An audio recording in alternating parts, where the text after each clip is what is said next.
Hello friends, नमस्कार। मेरा नाम है संदीप और आप सभी का वेलकम है नथिंग इम्पॉसिबल के यूट्यूब चैनल पर। आशा करता हूं कि आप सभी बहुत ही अच्छे होंगे और आज की इस वीडियो में हम लोग यूजीसी नेट फर्स्ट पेपर में 30 सितंबर 2020 को शिफ्ट 2 में जो हमारा एग्ज़ाम हुआ था फर्स्ट पेपर का, उसके क्वेश्चन पेपर को इस वीडियो में सॉल्व करेंगे।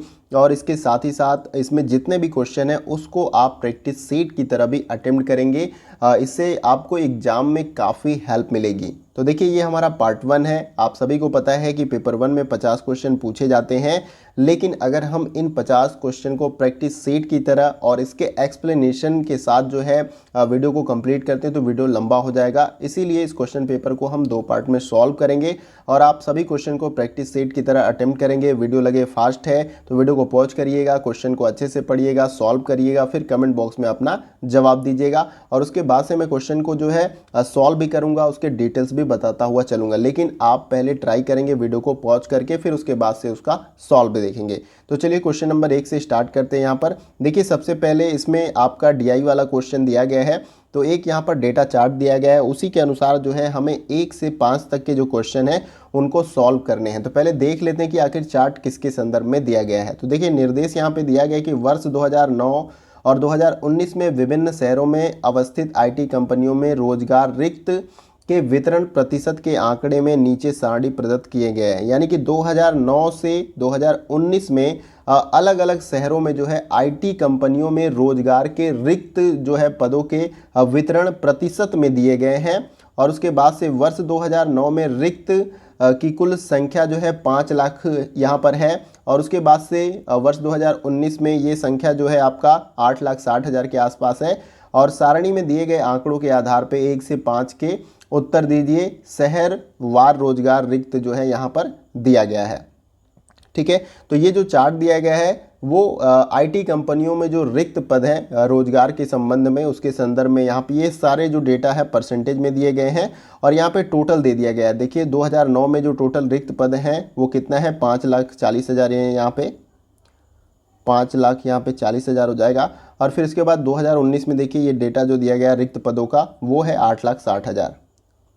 8,60,000 जो है यहाँ पे ये डेटा आपका दिया गया है। तो अब क्वेश्चन को हमें सॉल्व करना है, क्वेश्चन को पढ़ना है और इन चारों विकल्पों में से आपको सही आंसर भी बताना है। तो देखिए, सबसे पहले क्वेश्चन में पूछा जा रहा है कि बेंगलोर शहर में वर्ष 2019 और 2009 में उपलब्ध रिक्तियों की संख्या के मध्य अंतर कितना है, वो हमें इन चारों विकल्पों में से बताना है। तो पहले आप सॉल्व करिएगा, फिर कमेंट बॉक्स में अपना जवाब दीजिएगा। तो चलिए मैं इस क्वेश्चन को सॉल्व कराता हूं। तो आपको क्या करना है, वीडियो पॉज करना है, सॉल्व करना है, फिर इसके बाद से जो वीडियो में सॉल्व मैं बता रहा हूं उसको देखना है। तो इसको सॉल्व करते हैं। देखिए, यहाँ पर पूछा जा रहा है कि बेंगलोर शहर में वर्ष 2019 और 2009 में उपलब्ध रिक्तियों की संख्या के मध्य अंतर कितना है। तो पहले 2019 और 2009 में रिक्त पदों की संख्या कितनी है उसे हमें निकालना पड़ेगा, क्योंकि ये सारा कुछ परसेंटेज में दिया गया है। तो इसको हमें कन्वर्ट करके रिक्त पदों की संख्या ज्ञात करनी है। तो सबसे पहले क्या करना होगा हमें, तो देखिए यहाँ पर पहले 2009 में हम यहाँ पर निकाल लेंगे रिक्त पदों की संख्या कितनी है, क्योंकि 2009 का यहाँ पे जो है चार्ट पहले दिया गया है कॉलम। तो ठीक है, यहाँ पे देखिए पहले टोटल हम क्या कर लेंगे, यहाँ पे जो रिक्त पदों की संख्या ऊपर लिख लेंगे यहाँ पे। तो टोटल हमारा है 5,40,000। ठीक है, ये हमारा हो गया। फिर मल्टीप्लाई 15% हमारा रिक्त पद यानी कितना है, तो परसेंटेज में, तो इसको हम क्या करेंगे, नंबर में निकालेंगे और टोटल 100 यहाँ पे बटे में कर देंगे। और फिर यहाँ पे जब इसको सॉल्व करेंगे तो जो वैल्यू निकल कर आएगा वो 15%, यानी कि जो रिक्त पद है आपका बेंगलोर का वो निकल कर आ जाएगा। तो देखिए, इसको जब सॉल्व करेंगे तो हमारा कितना आ जाएगा, यहाँ पे ये आ जाएगा आपके 81,000 जो है आपका यहाँ पर आ जाएगा। तो उसी प्रकार से हम 2019 में जो है बेंगलोर में रिक्त पदों की संख्या निकालेंगे। तो हमें क्या करना होगा, यहाँ पे उसी प्रकार से यहाँ पे जो हमारा 8 लाख टोटल जो हमारा रिक्त पद है कितना है, 8,60,000। फिर गुणते 22 दिया गया 22%, तो इसको यहाँ पे टोटल 100 करके क्या करेंगे, निकाल लेंगे सॉल्व करके। तो जब सॉल्व करेंगे तो ये हमारा निकल कर कितना आएगा, 1,89,200 निकल कर आएगा। 1,89,000 जो है आपका 200, तो ये निकल कर है। अब क्या करना है, अंतर हमें ज्ञात करना है। तो हमें क्या करना होगा, यहाँ पे 2019 में जो हमारे रिक्त पद हैं उसको क्या करना होगा, 2009 में जो रिक्त पद है उसके साथ क्या करना पड़ेगा, घटा देना है। घटाने के बाद जो वैल्यू हमारी निकल कर आएगी वो आपका इसके बीच के मध्य का अंतर हमारा ज्ञात हो जाएगा। तो देखिए कैसे घटाना है। सबसे पहले क्या करना है कि 2019 में जो रिक्त पद है जो हमने अभी ज्ञात किया तो उसको यहाँ पर लिखेंगे 1,89,200, फिर माइनस जो ऊपर हमने निकाला था 2009 में जो है रिक्त पदों की संख्या 15% जो की थी उसको यहाँ पर लिखेंगे 81,000। फिर जब इसको सॉल्व करेंगे यानी कि घटाएंगे तो हमारा जो वैल्यू निकल कर आएगा वो आएगा आपका 1,08,200। ठीक है, 1,08,200 जो यहाँ पर 2019 और 2009 में उपलब्ध रिक्त पदों की जो संख्या उसके बीच का अंतर जो है, मध्य का अंतर है, वो कितना होगा 1,08,200। तो यहाँ पर देख सकते हैं कि ऑप्शन नंबर ए में आपका राइट आंसर दिया गया है। तो आशा करता हूँ ये क्वेश्चन क्लियर हो गया होगा और आपका आंसर भी यही आया होगा। और इसी प्रकार से आपको आगे के भी क्वेश्चन को सॉल्व करने हैं। देखिए डीआई के क्वेश्चन को जितना आप सॉल्व करोगे उतना ही आपका डीआई परफेक्ट हो जाएगा और एक भी क्वेश्चन गलत नहीं होगा। आइए अगले क्वेश्चन को देखते हैं। अगला क्वेश्चन हमारा है क्वेश्चन नंबर 2। देखिए यहाँ पर पूछा जा रहा है कि वर्ष 2009 और 2019 में हैदराबाद शहर में उपलब्ध रिक्तियों की औसत कितनी थी। इन चारों विकल्पों में से आपको बताना है। वीडियो को पॉज करिए, क्वेश्चन को सॉल्व करिए और कमेंट बॉक्स में अपना जवाब दीजिए। तो चलिए इस क्वेश्चन को हम सॉल्व करते हैं। तो जैसे कि मैंने आपको बताया कि ये जो भी यहाँ पे कॉलम दिया गया है इसमें जो भी रिक्त पद हैं वो परसेंटेज में दिए गए हैं। तो हमें इसको क्या करना है, नंबर में निकालना है। तो सबसे पहले हम 2009 में हैदराबाद शहर की जो रिक्त पदों की संख्या है उसे निकाल लेंगे। तो हैदराबाद आप देखेंगे यहाँ पर है, तो 2010 में 10% है। तो आपको क्या करना है, जैसे हमने ऊपर अभी पहले क्वेश्चन में किया था, पहले टोटल रिक्त पदों को हम ऊपर लिखेंगे यहाँ पे 5,40,000 जो कि था हमारा यहाँ पे, फिर मल्टीप्लाई 10 करेंगे, 10% है, तो फिर उसके बाद बटे में यहाँ पे 100 करेंगे और इसे जब सॉल्व करेंगे तो जो वैल्यू निकल कर आएगी रिक्त पदों की संख्या यहाँ पर 2009 में हैदराबाद की, तो वो आपका आ जाएगा 54,000। यहाँ पे रिक्त पदों की संख्या आ जाएगी आप। ठीक है, तो उसी प्रकार से आप क्या करना है, आपको 2019 में जो है हैदराबाद की रिक्त पदों की संख्या तो 8 है यहाँ पर। तो उसी प्रकार से हम निकालेंगे यहाँ पर टोटल हमारे कितना रिक्त पद थे। तो टोटल यहाँ पे 8,60,000 था हमारा 2019 में, 8 लाख यहाँ पे 60,000 था। फिर गुणते यहाँ पे करेंगे और 8 लिखेंगे, फिर उसके बाद बटे में वैसे ही सेम 100 लिखेंगे और इसे सॉल्व कर देंगे। तो जो हमारी वैल्यू निकल कर आ जाएगी वो हो जाएगा 68,800।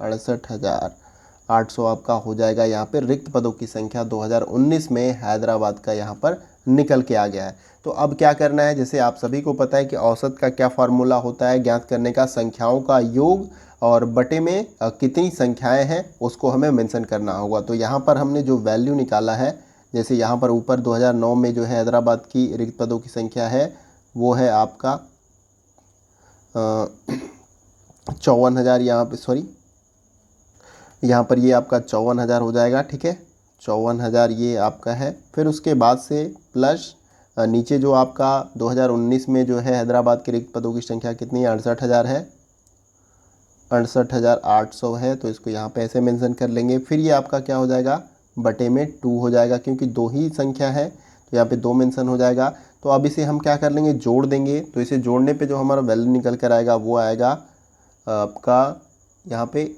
1,22,800। कितना आएगा, 1,22,000 आपका 800 यहाँ पे वैल्यू निकल कर आएगा। फिर उसके बाद से बटे में 2 कर देंगे। औसत ज्ञात करना है, 2 ही संख्या है तो जब भाग देंगे इसमें तो हमारा औसत निकल के कितना आ जाएगा, 61,400। 61,400 ये आपका राइट आंसर हो जाएगा। तो आप देखिए यहाँ पर 61,400 जिस भी ऑप्शन में दिया गया वो आपका क्या हो जाएगा, राइट आंसर। तो यहाँ पर ऑप्शन डी क्या हो जाएगा हमारा राइट आंसर। और आपने भी ऑप्शन डी ही सही आंसर लगाया होगा आशा करता हूँ। तो आइए अब अगला क्वेश्चन देखते हैं। कोई भी क्वेश्चन समझ में नहीं आया तो कमेंट बॉक्स में ज़रूर पूछ लीजिएगा। आइए अगला क्वेश्चन देखते हैं। अगला क्वेश्चन हमारा है क्वेश्चन नंबर 3। देखिए इसमें पूछा जा रहा है कि वर्ष 2009 में चेन्नई शहर में और मुंबई में वर्ष 2019 में उपलब्ध रिक्तियों की कुल संख्या कितनी है। इन चारों विकल्पों में से आपको कमेंट बॉक्स में बताना है। तो देखिए वीडियो को पॉज करके अपना जो है सॉल्व करने के बाद जो है कमेंट बॉक्स में आंसर दीजिएगा। तो आइए इस क्वेश्चन को सॉल्व करते हैं। तो देखिए यहाँ पर सबसे पहले आपको क्या करना होगा, 2009 में चेन्नई का आपको देखना पड़ेगा।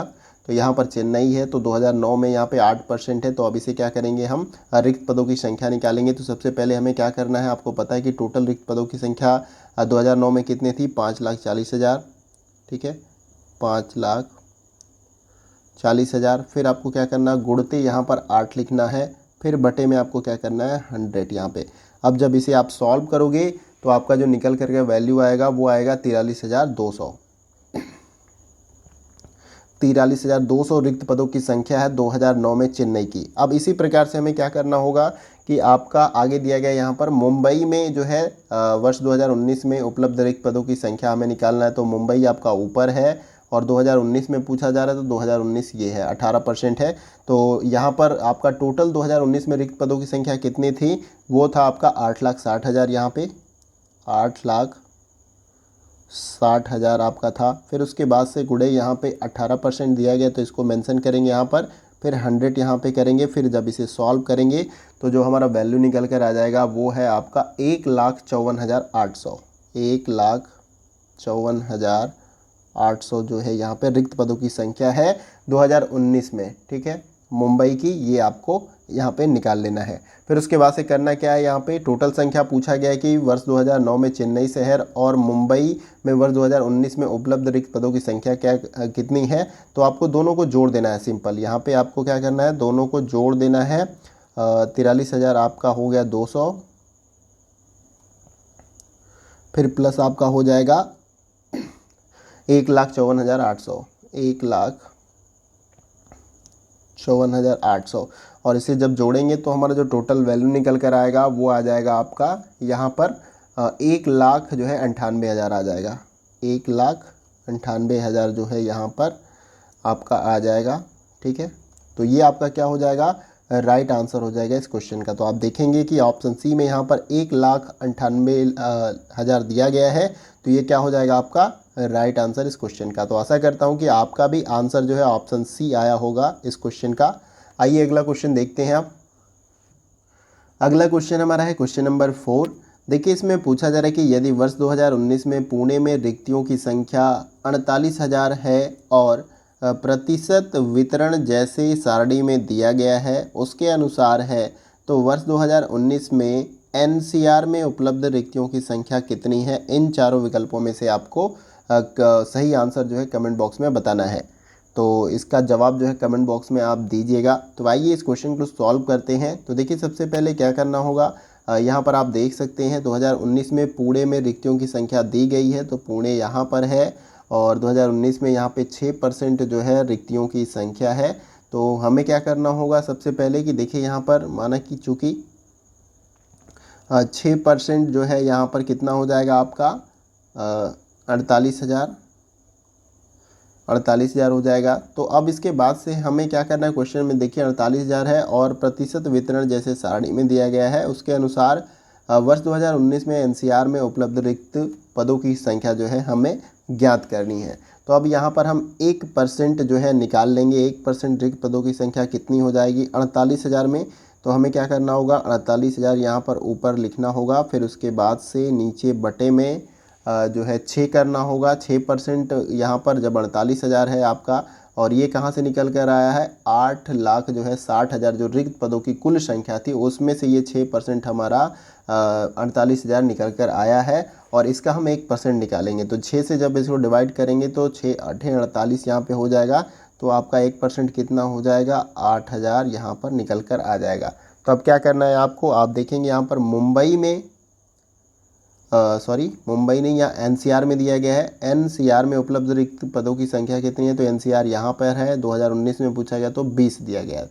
तो अब क्या करना है यहाँ पर आपको निकालने के लिए 20 × 8,000 यहाँ पे लिखना है, फिर उसके बाद से इसको सॉल्व कर देना है और जो वैल्यू निकल कर आएगी वो आपका राइट आंसर हो जाएगा। तो यहाँ पर जो वैल्यू हमारी निकल कर आएगी वो है 1,60,000। ठीक है, कितना है, 1,60,000 क्या हो जाएगा आपका राइट आंसर हो जाएगा। 2019 में एनसीआर में उपलब्ध रिक्तियों या रिक्त पदों की जो संख्या है वो 1,60,000 हो जाएगा और यहाँ पर ऑप्शन डी में क्या हो जाएगा आपका राइट आंसर। और आशा करता हूँ कि आपका भी डी आंसर जो है आया होगा, आपने जब सॉल्व किया होगा। आइए अब अगला क्वेश्चन देखते हैं। अगला क्वेश्चन हमारा है क्वेश्चन नंबर 5 और ये हमारा डीआई का लास्ट क्वेश्चन होगा। देखिए इसमें पूछा जा रहा है कि वर्ष 2009 में वर्ष 2009 से 2019 में हैदराबाद शहर में उपलब्ध रिक्तियों में लगभग कितने प्रतिशत की वृद्धि दिखाई देती है। इन चारों विकल्पों में से आपको कमेंट बॉक्स में इस क्वेश्चन को सॉल्व कर कर बताना होगा। तो आइए इस क्वेश्चन को सॉल्व करते हैं।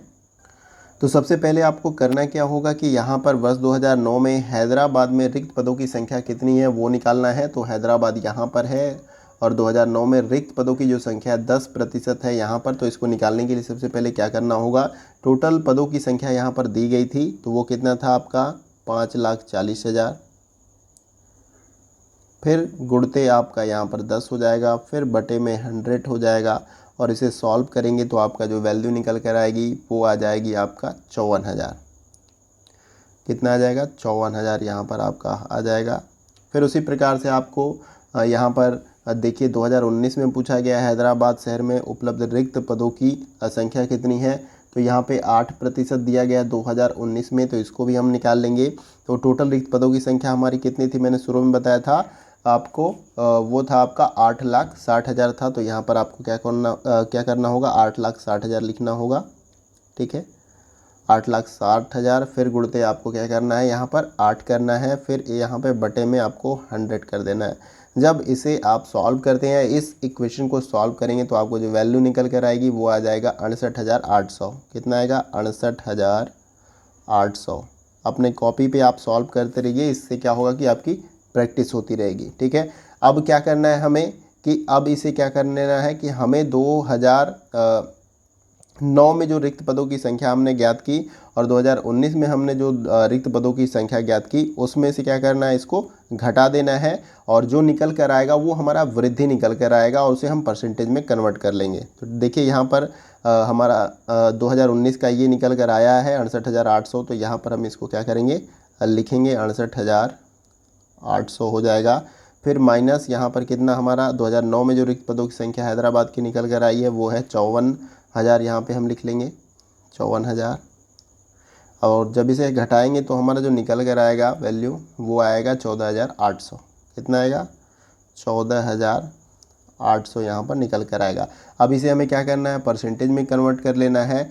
पूछा क्या गया यहाँ पर लगभग कितने प्रतिशत की वृद्धि हुई है। क्वेश्चन को शुरू से देखिए, वर्ष 2009 में 2019 में 2009 से 2019 में हैदराबाद शहर में उपलब्ध रिक्तियों में लगभग कितने प्रतिशत की वृद्धि दिखाई देती है। तो हमें क्या करना होगा, यहाँ पे हमने वृद्धि तो निकाल लिया लेकिन अब हमें इसे क्या करना है परसेंटेज में कन्वर्ट करना है। तो सबसे पहले क्या करना होगा हमारा प्रतिशत निकालने के लिए प्रतिशत बराबर यहाँ पर हो जाएगा, ऊपर हम लिखेंगे 14,800 बटे में आप यहाँ नीचे लिखेंगे आपने जो यहाँ पर 2009 में हैदराबाद की जो रिक्त पदों की संख्या है उसको यहाँ पे नीचे मेंशन करेंगे 54,000 और जब इसे सॉल्व कर देंगे गुणते यहाँ पे 100 हो जाएगा। परसेंटेज निकालने के लिए 100 से गुणा करना पड़ता है। तो जब इसे सॉल्व करेंगे तो आपका कितना आ जाएगा 27.407। कितना आएगा 27.407% आपका निकल कर यहाँ पर आ जाएगा। यहाँ पे मैं लिख देता हूँ 27.407 जो है यहाँ पर आपका निकल कर आ जाएगा, ठीक है परसेंट। तो ये आपका राइट आंसर हो जाएगा इस क्वेश्चन का। तो आप देखिए 27.47 कहाँ पर दिया गया है तो वो क्या हो जाएगा आपका राइट आंसर। तो यहाँ पर देखेंगे ऑप्शन डी में दिया गया है 27.41%। तो ये इसके आसपास है इसलिए हमारा राइट आंसर हो जाएगा। जब इसमें दिया होता है कि इसमें से कोई भी ऑप्शन आपका सही नहीं है तो आप उस समय उसको ट्रिक कर सकते हैं, क्योंकि एग्जैक्ट जो है हमारा निकल कर नहीं आया था लेकिन 27.407 था तो वो ऑप्शन डी के करीब है, इसलिए हमारा ये राइट आंसर हो जाएगा। और आशा करता हूँ कि आपका भी ऑप्शन डी राइट आंसर होगा। आइए अगला क्वेश्चन देखते हैं। अगला क्वेश्चन हमारा है क्वेश्चन नंबर 6। देखिए इसमें पूछा जा रहा है कि शिक्षण के किस स्तर में संरचना, निर्देशन और विद्यार्थियों के व्यवहार का निकट से पर्यवेक्षण करने की गतिविधियों की प्रबलता होती है। इन चारों विकल्पों में से आपको बताना है। पहला है स्वायत्त विकास स्तर, बी है विमर्शी स्तर, सी है अवबोध स्तर और डी है स्मृति स्तर। तो इन चारों विकल्पों में से सही आंसर क्या है कमेंट बॉक्स में जो है आपको सही आंसर बताना है। तो देखिए इस क्वेश्चन का जो हमारा राइट आंसर हो जाएगा वो है आपका ऑप्शन नंबर डी, यहाँ पर राइट आंसर हो जाएगा स्मृति स्तर, जिसको इंग्लिश में मेमोरी लेवल भी कहा जाता है। तो शिक्षण के स्मृति स्तर या मेमोरी लेवल ऑफ टीचिंग में जो है संरचना, निर्देशन और विद्यार्थियों के व्यवहार का निकट से पर्यवेक्षण करने की गतिविधि को जो है यहाँ पे प्रबलता होती है, इसलिए हमारा कहाँ पर ऑप्शन डी क्या है, राइट आंसर हो जाएगा। देखिए शिक्षण प्रक्रिया में मूल रूप से 3 स्तरों में जो है शिक्षण प्रक्रिया को क्या किया गया है, विभाजित किया गया है। पहला जो है आपका स्मृति स्तर, फिर उसके बाद से दूसरा है अवबोध स्तर और तीसरा है यहाँ पर चिंतन स्तर। ठीक है, तो इसको आपको याद रखना है। तो आशा करता हूँ क्वेश्चन आपको क्लियर हो गया होगा। आइए अगला क्वेश्चन देखते हैं। अगला क्वेश्चन हमारा है क्वेश्चन नंबर 7। देखिए इसमें पूछा जा रहा है कि किसी शिक्षक की सक्षमता को वर्णित करने हेतु निम्नलिखित में से कौन से उसके क्षमता घटक का निर्माण करते हैं। उसके संदर्भ में यहाँ पे कुछ स्टेटमेंट्स दिए गए हैं, उसे पढ़ना है और नीचे दिए गए विकल्पों के अनुसार इन चारों विकल्पों में से हमें सही आंसर क्या करना है, फाइंड करके क्या करना है, यहाँ पे कमेंट बॉक्स में जवाब देना है। तो देखिए यहाँ पर आप वीडियो को पॉज करके इस क्वेश्चन का सही आंसर कमेंट बॉक्स में दीजिए। देखिए पहला जो यहाँ पर दिया गया है ए, शिक्षण कार्य करने में आत्मविश्वास, बी है पढ़ाए जाने वाले विषय का ज्ञान और सी है अधिगम कार्य के विश्लेषण की दक्षता और डी है अधिगम कार्य से जुड़ी परिस्थितियों को संभालने का अनुभव और ई है शिक्षण अधिगम कार्य आयोजित करने की प्रतिबद्धता। और ऑप्शन ए सही है, बी सही है, सी सही है, डी सही है, कमेंट बॉक्स में आपको बताना है। तो देखिए इस क्वेश्चन का जो हमारा राइट आंसर हो जाएगा वो है आपका ऑप्शन नंबर ए, यहाँ पर राइट आंसर हो जाएगा। बी, सी और उसके बाद से आपका यहाँ पर डी क्या हो जाएगा, राइट आंसर। क्वेश्चन में पूछा गया कि किसी शिक्षक की सक्षमता को वर्णित करने हेतु, यानी कि उसकी सक्षमता यानी कि उसकी एबिलिटी को जो है, क्षमता को या सक्षमता को वर्णित करने हेतु कौन से, यानी कि इन सभी स्टेटमेंट में से कौन से उसके क्षमता के जो है घटक का निर्माण करते हैं। तो पहला यहाँ पर है पढ़ाए जाने वाले विषय का ज्ञान, यानी कि जो भी वो पढ़ाता हो, शिक्षक कुछ भी पढ़ाए, हिस्ट्री पढ़ाए, ज्योग्राफी पढ़ाए, इंग्लिश पढ़ाए, मैथ पढ़ाए, साइंस, तो उसको जो भी सब्जेक्ट पढ़ा रहा है उसका ज्ञान होना चाहिए। इससे उसकी सक्षमता जो है वर्णित होती है कि उसकी क्षमता कितनी होगी। फिर सी है यहाँ पे अधिगम कार्य के विश्लेषण की दक्षता, यानी कि अधिगम कार्य जो हो रहा है, लर्निंग का जो भी कार्य हो रहा है उसका विश्लेषण किस प्रकार से वो कर रहा है, उसकी दक्षता जो है ये आपका सक्षमता को वर्णित करती है। और डी है अधिगम कार्य से जुड़ी परिस्थितियों को संभालने का अनुभव, यानी कि अधिगम कार्य जब, यानी कि टीचर पढ़ा रहा है तो विद्यार्थियों को सीखने में या कोई टॉपिक समझने में दिक्कत हो रही है, तो उस परिस्थिति से कैसे या उस परिस्थिति को कैसे संभाले उसका अनुभव भी जो है शिक्षक की सक्षमता को वर्णित करता है। तो यहाँ पर ऑप्शन ए क्या हो जाएगा आपका राइट आंसर, क्योंकि इसमें बी, सी, डी तीनों मेंशन है। तो आशा करता हूँ कि आपने भी ऑप्शन ए क्या होगा, राइट आंसर लगाया होगा। आइए अगला क्वेश्चन देखते हैं। अगला क्वेश्चन हमारा है क्वेश्चन नंबर 8। देखिए इसमें पूछा जा रहा है कि जब विमर्शी स्तर, शिक्षण और अधिगम सफल होते हैं तो विद्यार्थियों में निम्नलिखित गुणों कौन से गुण जो है उभर कर सामने आते हैं। उसके संदर्भ में कुछ स्टेटमेंट्स दिए गए हैं और उसको हमें पढ़ना है। फिर नीचे दिए गए विकल्पों के अनुसार यहाँ पे जो 4 विकल्प हैं, सही आंसर हमें क्या करना है, कमेंट बॉक्स में बताना है। तो क्वेश्चन को समझ लीजिए कि जब विमर्शी स्तर, शिक्षण और अधिगम सफल होते हैं तो विद्यार्थियों में निम्नलिखित गुण उभर कर सामने आते हैं। यानी कौन से गुण जो है उभर कर आते हैं जब विमर्शी स्तर, जिसको इंग्लिश में रिफ्लेक्टिव लेवल ऑफ टीचिंग भी बोला जाता है, तो जब विमर्शी स्तर, शिक्षण और अधिगम सफल होते हैं तो विद्यार्थियों में कौन से गुण उभर कर सामने आते हैं।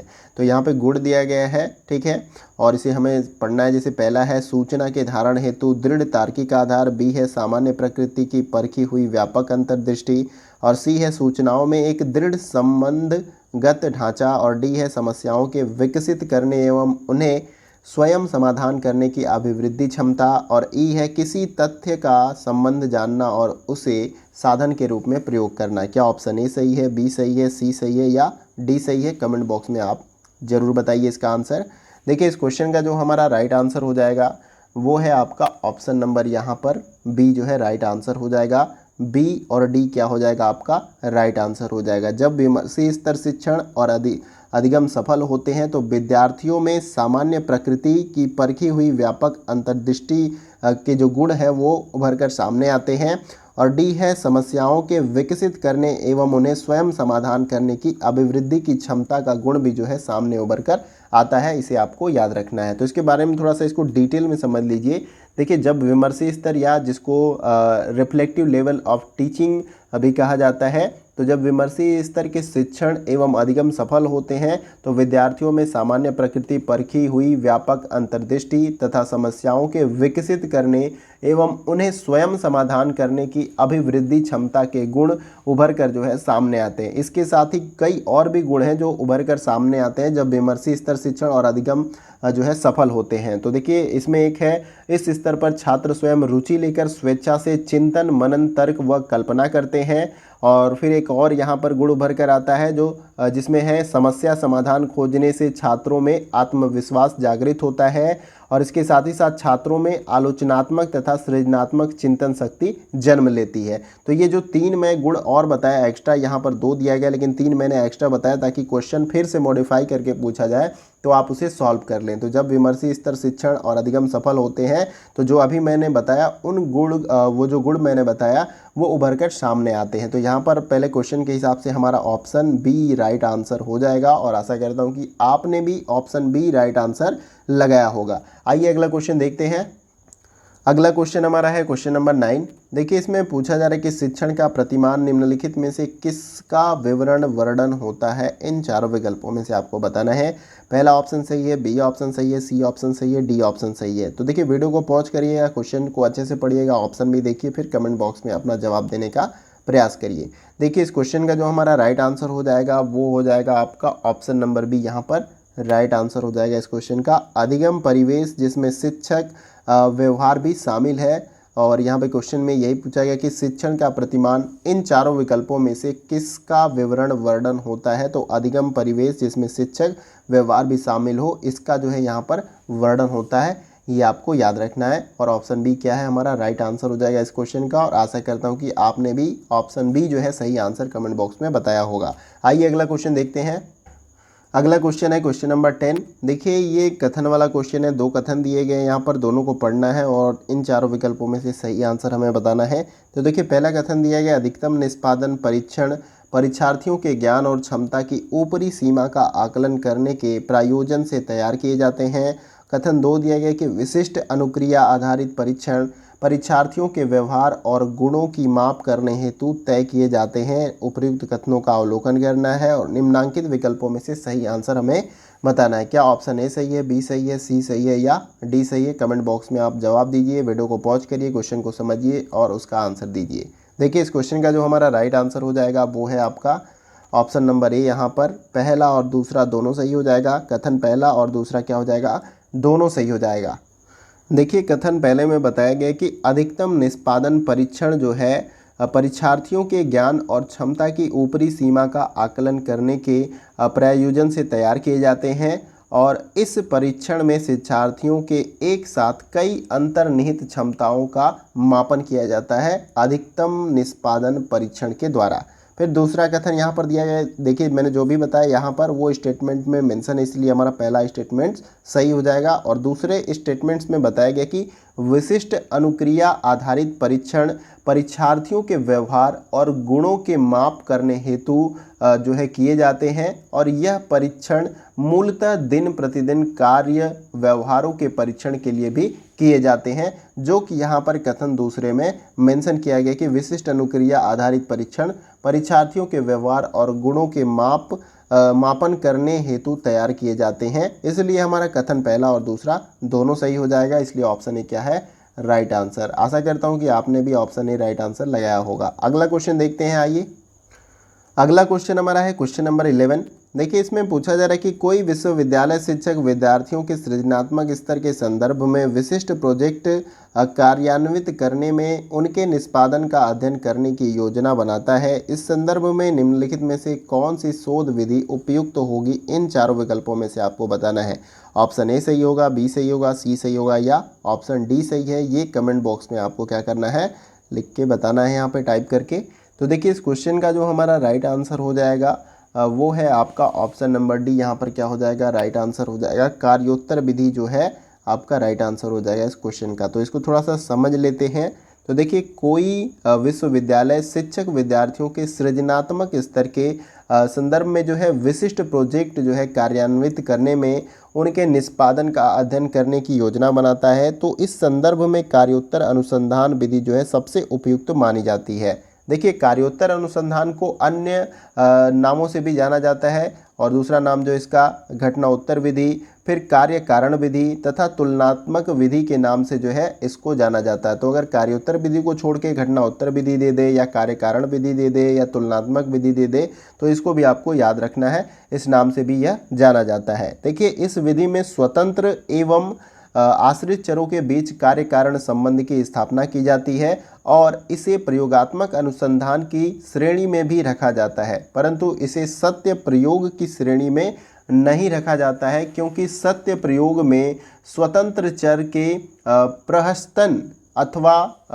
यथेच्छ प्रयोग की शोधकर्ताओं को जो है स्वतंत्रता होती है, जो कि कार्योत्तर विधि में अनुपस्थित होता है। इस प्रकार से हमारा क्या हो जाएगा, ऑप्शन डी राइट आंसर हो जाएगा। इस स्थिति में आप प्रयोग कर सकते हैं, कोई भी विश्वविद्यालय शिक्षक विद्यार्थी के सृजनात्मक स्तर के संदर्भ में विशिष्ट प्रोजेक्ट कार्यान्वित करने में जो है उनके निष्पादन का अध्ययन करने की योजना बनाता है, तो उसमें कार्योत्तर विधि जो है आपका यहाँ पे सही हो जाएगा। तो आशा करता हूँ ऑप्शन डी आपने राइट आंसर लगाया होगा। आइए अगला क्वेश्चन देखते हैं। अगला क्वेश्चन है क्वेश्चन नंबर 12।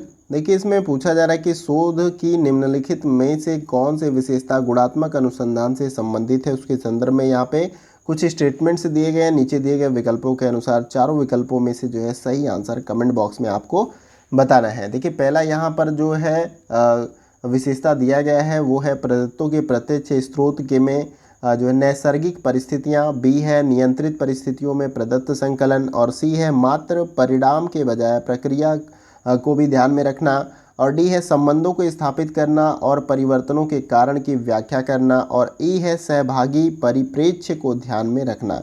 तो ऑप्शन ए सही है, बी सही है और सी सही है या डी सही है, कमेंट बॉक्स में आप बताइए इस क्वेश्चन का आंसर। तो देखिए इस क्वेश्चन का जो हमारा राइट आंसर हो जाएगा वो है आपका ऑप्शन नंबर यहाँ पर बी क्या हो जाएगा राइट आंसर। ए और यहाँ पर सी और ई जो है आपका राइट आंसर हो जाएगा। शोध की इन सभी विकल्पों में से जो है कौन सी विशेषता गुणात्मक अनुसंधान से संबंधित है, तो प्रदत्तों के प्रत्यक्ष स्रोत के रूप में नैसर्गिक परिस्थितियाँ, ये जो आपका सही हो जाएगा। फिर मात्र परिणाम के बजाय प्रक्रिया को भी ध्यान में रखना और सहभागी परिप्रेक्ष्य को ध्यान में रखना, ये सभी जो है शोध के जो है विशेषता यानी कि गुणात्मक अनुसंधान से संबंधित है। इसको आपको याद रखना है। यहाँ पर ऑप्शन बी क्या हो जाएगा इस क्वेश्चन का राइट आंसर हो जाएगा। तो आशा करता हूँ क्वेश्चन यहाँ पे क्लियर हो गया होगा। जिस क्वेश्चन में जो इम्पोर्टेंट पॉइंट्स होंगे मैं उसको क्लियर करता हुआ चलूँगा, और अदरवाइज हम क्वेश्चन को प्रैक्टिस सेट की तरह जो है कंप्लीट करते हुए चलेंगे। आइए अगला क्वेश्चन देखते हैं। अगला क्वेश्चन है क्वेश्चन नंबर 13। देखिए इसमें पूछा जा रहा है कि निम्नलिखित में से उत्तम शोध प्रकल्पना के गुणों की पहचान कीजिए। उसके संदर्भ में यहाँ पे स्टेटमेंट्स दिए गए हैं। नीचे दिए गए विकल्पों में से सही उत्तर का चुनाव करना है। यहाँ पे 4 विकल्प दिए गए हैं।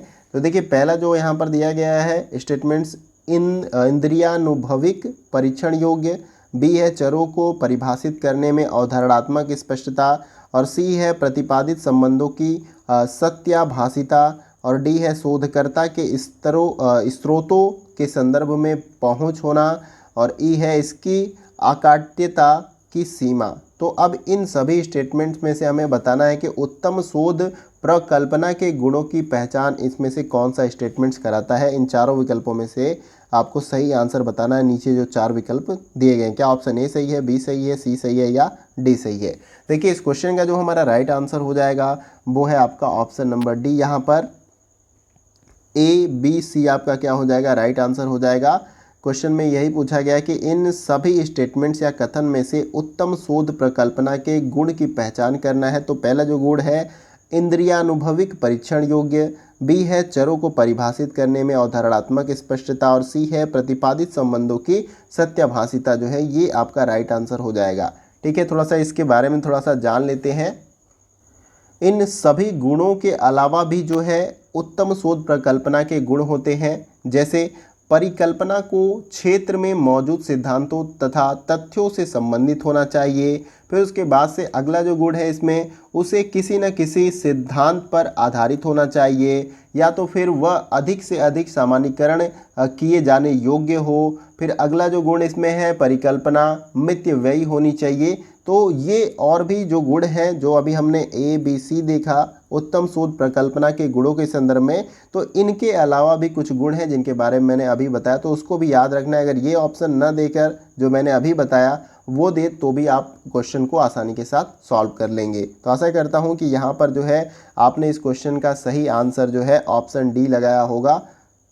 ऑप्शन डी इस क्वेश्चन का राइट आंसर है। आइए अगला क्वेश्चन देखते हैं।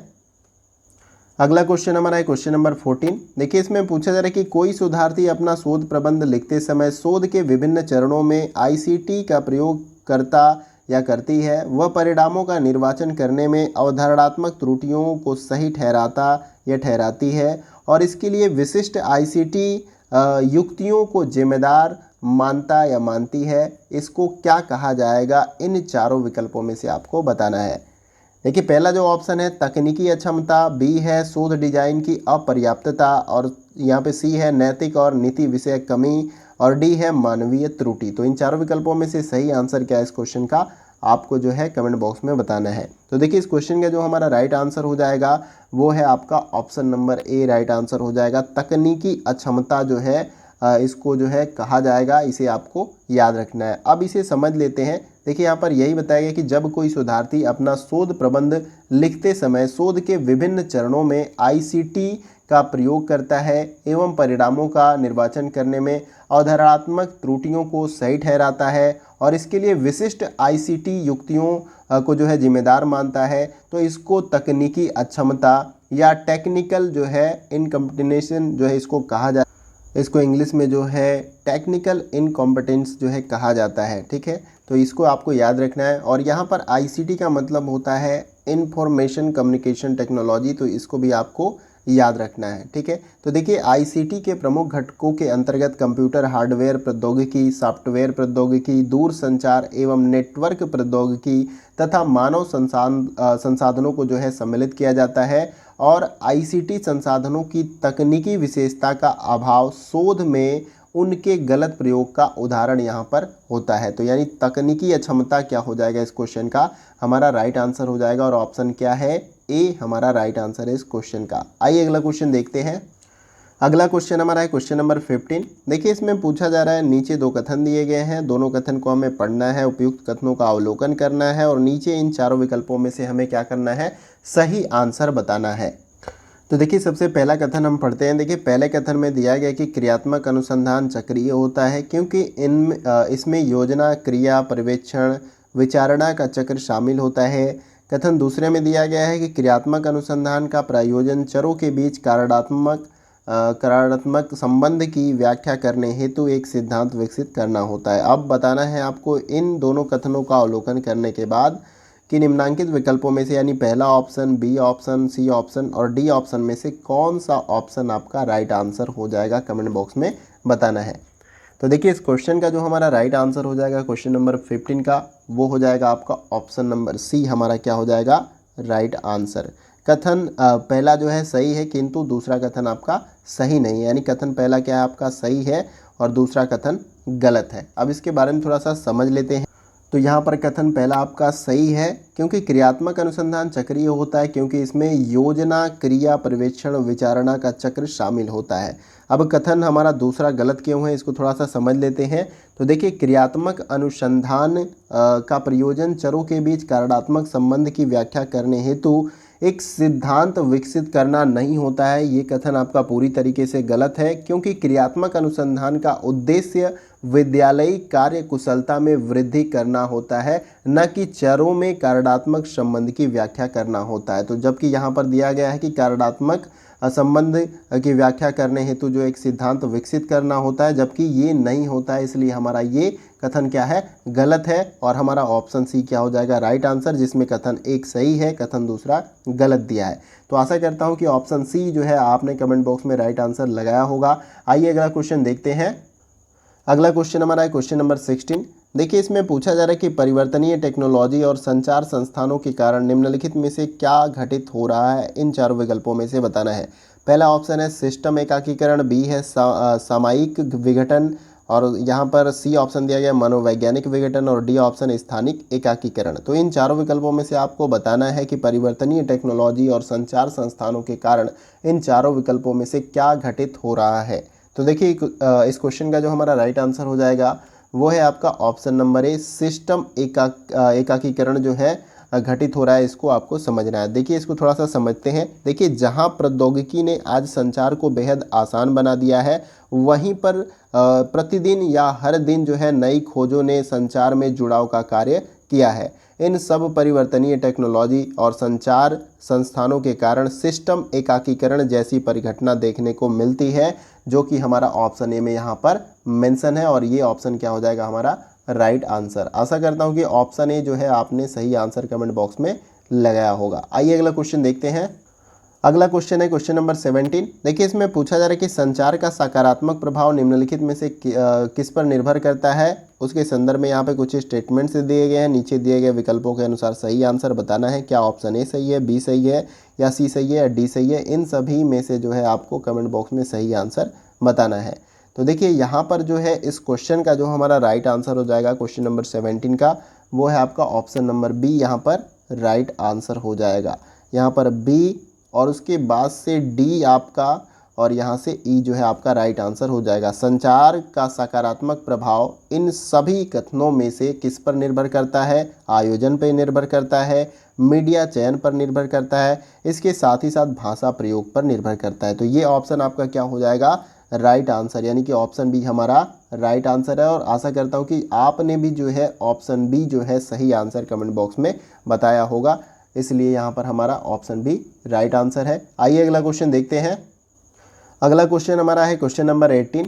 देखिए इसमें ये अभिकथन और तर्क वाला क्वेश्चन है, और नीचे दिए गए जो है ऑप्शन उसके अनुसार जो है आपको सही आंसर कमेंट बॉक्स में बताना है। तो पहले अभिकथन को पढ़ लेते हैं, तर्क को भी पढ़ लेते हैं, फिर उसके बाद से आप जो है इन चारों विकल्पों में से सही आंसर जो है कमेंट बॉक्स में बताने का प्रयास करिएगा। देखिए अभिकथन ए में दिया गया है, संप्रेषण की सार्वभौमिकता शिक्षा को सजीव एवं जीवंत बनाती है।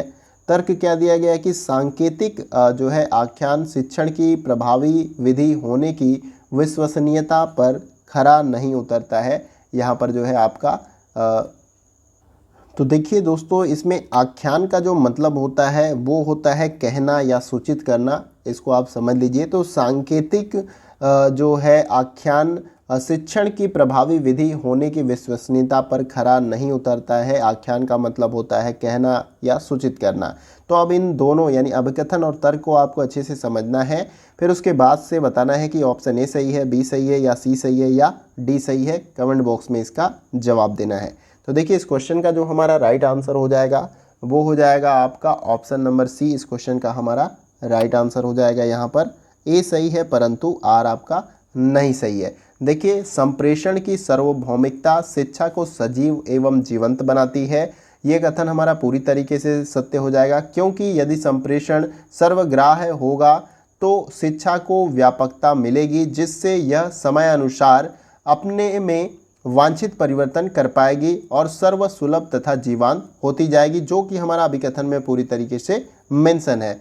और देखिए तर्क कैसे हमारा यहाँ पर गलत है, जो कि यहाँ पर हमने ऑप्शन सी में आपको बताया है। तो इसमें बताया गया कि सांकेतिक आख्यान शिक्षण की प्रभावी विधि होने की विश्वसनीयता पर खरा नहीं उतरता है, इसमें बताया गया है, जबकि ऐसा नहीं है। और यहाँ पर जो है सांकेतिक आख्यान के माध्यम से जो है संप्रेषण प्रभावी होता है, जिससे शैक्षिक लक्ष्यों के अंतर्गत निर्धारित लक्ष्यों की प्राप्ति होती है, जो कि यहाँ पर इसके विपरीत यानी कि इसको गलत बताया गया है, जिसके वजह से हमारा तर्क क्या हो जाएगा गलत हो जाएगा। इसलिए ऑप्शन सी क्या हो जाएगा हमारा इस क्वेश्चन का राइट आंसर हो जाएगा। आशा करता हूँ कि आपने भी ऑप्शन सी राइट आंसर लगाया होगा। आइए अगला क्वेश्चन देखते हैं। अगला क्वेश्चन हमारा है क्वेश्चन नंबर 19। देखिए इसमें पूछा जा रहा है कि संप्रेषण प्रणाली के विकास में कालानुक्रम सही अनुक्रम क्या है। तो यहाँ पे संप्रेषण प्रणाली के विकास के संदर्भ में उसका अनुक्रम दिया गया, लेकिन वो ऊपर नीचे आगे पीछे है, उसको सही क्रम में हमें लगाना है। नीचे दिए गए विकल्पों के अनुसार आपको सही आंसर बताना है। क्या ऑप्शन ए सही है, बी सही है, सी सही है, या डी सही है। देखिए यहाँ पर पहले दिया गया है भाषा का उद्भव, बी है गुफा चित्रकारी, सी है अंतर्वैयक्तिक संप्रेषण यानी कि मौखिक, और डी है मुद्रण प्रौद्योगिकी का उद्भव, और यहाँ पे ई है दूरसंचार प्रणाली। संप्रेषण प्रणाली यानी बातचीत की बात हो, यहाँ बातचीत के बारे में बात हो रही है कि सबसे पहले जो है बातचीत कैसे होती थी, फिर उसके बाद से ये जो है इसके विकास के कालानुक्रम के बारे में यहाँ पर दिया गया और उसको क्रम से हमें लगाना है। तो देखिए इस क्वेश्चन का जो हमारा राइट आंसर हो जाएगा वो है आपका ऑप्शन नंबर डी, यहाँ पर राइट आंसर हो जाएगा। देखिए यहाँ पर सबसे पहले क्रम आएगा आपका बी का, ठीक है, ये पहले नंबर पे आपका आ जाएगा गुफा चित्रकारी। यानी आप देख सकते हैं कि पहले के समय में जब आदिवासी या आदिमानव रहते थे तो वो गुफा में जो है पत्थरों पे चित्रकारी करते थे, तो जिसकी वजह से आज हम उसके बारे में उसको देखते हैं और बता पाते हैं कि क्या या कैसे उनका पूरा जीवन रहा होगा, ठीक है। और उसके बाद से फिर आपका जो दूसरे नंबर पे आएगा वो ए आ जाएगा। यहाँ पे दूसरे नंबर पे क्या हो जाएगा, ए आ जाएगा भाषा का उद्भव। यानी गुफा चित्रकारी के बाद से जो है भाषा का उद्भव होता है, यानी लैंग्वेज का कम्युनिकेशन के लिए जो है भाषा का उद्भव आएगा। फिर उसके बाद से यहाँ पर सी आ जाएगा तीसरे नंबर पे, तीसरे नंबर पे आपका सी आ जाएगा अंतर्वैयक्तिक संप्रेषण, यानी कि बातचीत। जब भाषा का उद्भव हो गया तो एक व्यक्ति से दूसरे व्यक्ति में बातचीत होगा, ठीक है, तो यहाँ पे सी आपका सही हो जाएगा। फिर उसके बाद से डी आपका आएगा यहाँ पर मुद्रण प्रौद्योगिकी का उद्भव, यानी कि यहाँ पे चौथे नंबर पे आपका डी आ जाएगा। मुद्रण प्रौद्योगिकी का उद्भव का मतलब जिसमें आपके जो टेक्स्ट होते हैं उनको छापने की जो मशीन है या प्रौद्योगिकी है, टेक्नोलॉजी है, उसका उद्भव हो जाएगा। फिर उसके बाद से ई आएगा आपका लास्ट नंबर पे दूर संचार प्रणाली, यानी कि आप देखते हैं आज के समय में दूर संचार प्रणाली के अंतर्गत जैसे सेल फोन और भी कई सारे ऐसे माध्यम हैं जिनकी वजह से हम बातचीत कर पाते हैं एक व्यक्ति से दूसरे व्यक्ति तक, ठीक है। तो यहाँ पर जो है आपका पाँचवें नंबर पे क्या हो जाएगा, ई हो जाएगा। तो ये कालानुक्रम आपका क्या हो जाएगा, पूरी तरीके से सही हो जाएगा। तो आशा करता हूँ क्वेश्चन भी क्लियर हो गया होगा और आपने भी ऑप्शन डी जो है सही आंसर कमेंट बॉक्स में बताया होगा। आइए अगला क्वेश्चन देखते हैं। अगला क्वेश्चन हमारा है क्वेश्चन नंबर 20 और ये मैचिंग वाला क्वेश्चन है। मिलान करना है। सूची 1 में उदाहरण दिया गया है और सूची 2 में जो है संप्रेषण का यहाँ पे प्रकार दिया गया है, सॉरी संचार का प्रकार दिया गया है यहाँ पे। तो इसके साथ हमें क्या करना है, सूची 1 को सूची 2 के साथ मैच करना है और नीचे दिए गए विकल्पों के अनुसार यानी इन चारों विकल्पों में से आपको सही आंसर कमेंट बॉक्स में बताना है। तो वीडियो को पॉज करिए, क्वेश्चन को सॉल्व करिए, फिर कमेंट बॉक्स में अपना जो है आंसर देने का प्रयास करिए। तो देखिए इस क्वेश्चन को आइए पहले मैच कर लेते हैं। देखिए यहाँ पर जो पहला ए जो मैच करेगा यहाँ पे सूची 1, सूची 2 में किसके साथ मैच करेगा, तो ये तीसरे के साथ हमारा यहाँ पर मैच करेगा। राष्ट्रीय टीवी नेटवर्क पर देश को संबोधित करना जो है जनसंचार कहलाता है। यानी कि राष्ट्रीय टीवी है, जैसे आपका डीडी नेशनल हो गया, तो इस पर अगर किसी प्रकार का यहाँ पे संबोधन होता है, कुछ भी संदेश दिया जाता है तो वो जनसंचार यानी सभी लोग सुनते हैं, ठीक है, तो वो जनसंचार के अंतर्गत आ जाएगा।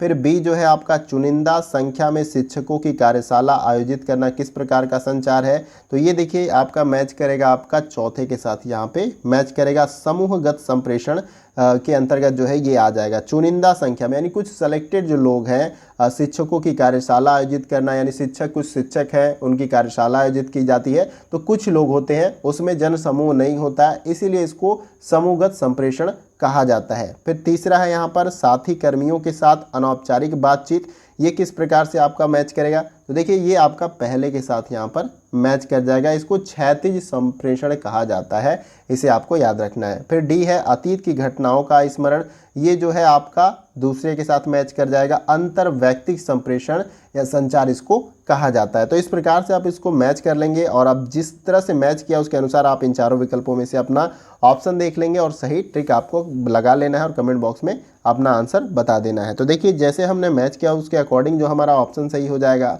वो है आपका ऑप्शन नंबर सी, यहाँ पर क्या हो जाएगा राइट आंसर। और आशा करता हूँ कि आपने भी सी ऑप्शन जो है कमेंट बॉक्स में बताया होगा। आइए अगला क्वेश्चन देखते हैं। अगला क्वेश्चन हमारा है क्वेश्चन नंबर 22। देखिए यहाँ पर क्वेश्चन नंबर 21 हमने जो है छोड़ दिया है क्योंकि ये टाइपिंग में मिस्टेक था, उसमें ऑप्शन जो है गलत दिए गए थे, तो उस क्वेश्चन को हमने छोड़ दिया और क्वेश्चन नंबर 22 को देखते हैं।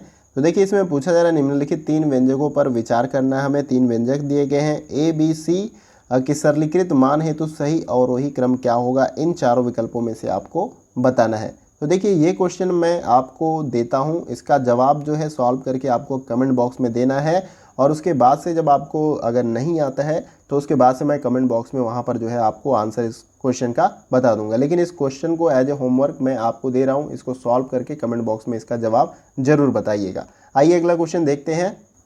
अगला क्वेश्चन हमारा है क्वेश्चन नंबर 23। देखिए इसमें पूछा जा रहा है कि निम्नलिखित में से कौन सी संख्याएं भाज्य संख्याएं हैं। तो यहाँ पर कुछ संख्याएं दी गई हैं और पूछी जा रही है कि भाज्य संख्याएं कौन सी हैं। तो नीचे दिए गए विकल्पों में से सही उत्तर का चयन करना है हमें। ऑप्शन ए सही है, बी सही है, सी सही है या डी सही है। देखिए भाज्य संख्याएं उन्हें कहते हैं जो खुद से और एक से छोड़ के किसी और संख्या से जो है कट जाए, वो भाज्य संख्या होती है। और अभाज्य संख्या उसे कहते हैं जो खुद के अलावा और एक से और खुद से कटने के अलावा किसी और संख्या से नहीं कट सकती, वो आपकी अभाज्य संख्या होती है। यानी अभाज्य संख्या क्या होती है, एक से वो कट जाएगी और खुद से यानी जो भी वो नंबर होगा उससे कट जाएगा और किसी भी संख्या से नहीं कटेगी, तो वो अभाज्य संख्या है। जबकि भाज्य संख्या में जो होता है कि एक से भी कटेगी, इसके साथ ही साथ जो है वो खुद से भी कटेगी और किसी और संख्या से भी वो पूर्णतः जो है कट जाएगी, उसे हम भाज्य संख्या कहते हैं। और उसी संख्या के बारे में यहाँ पर पूछा जा रहा है। तो देखिए जो हमारा राइट आंसर हो जाएगा वो है आपका ऑप्शन नंबर डी।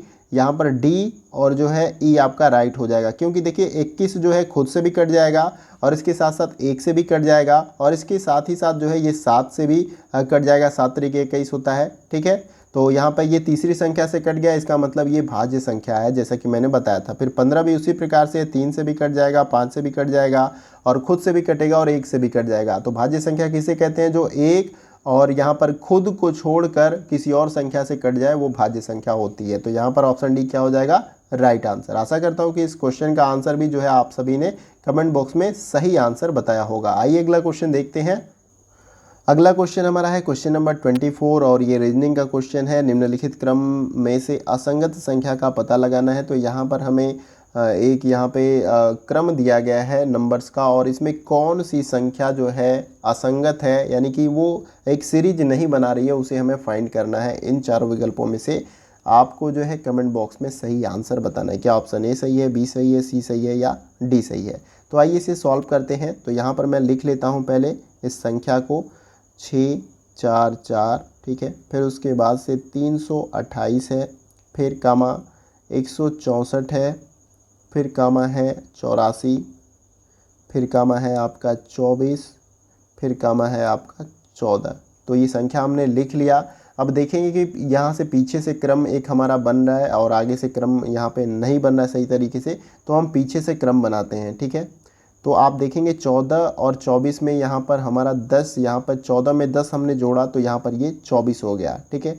उसी प्रकार से यहाँ पर हमने जब 20 जोड़ा 24 में, तो यहाँ पर आप देख सकते हैं कि हमने जब यहाँ पर 14 में 10 जोड़ा तो यहाँ 24 हो गया, ठीक है। 24 में 20 जोड़ा तो यहाँ 44 हो गया। फिर उसी प्रकार से यहाँ जब 44 में 40 जोड़ा प्लस 40 तो यहाँ पे 84 आ गया। फिर उसी प्रकार से जो है हमने यहाँ पर 40 के बाद इसका डबल यहाँ पे 80 जो है हमने 84 में जोड़ा तो यहाँ पर 164 आ गया। तो उसी प्रकार से फिर हम यहीं पे करेंगे। आप देख सकते हैं संख्याएं डबल हो रही हैं, डबल ऐड 10 ऐड हुआ, फिर 20 हुआ, फिर 40, फिर 80। तो उसी प्रकार से 8 का 16 यानी 160 यहाँ पर ऐड होगा। तो जब 164 में 160 आप जोड़ोगे तो यहाँ पर 324 होना चाहिए, ठीक है।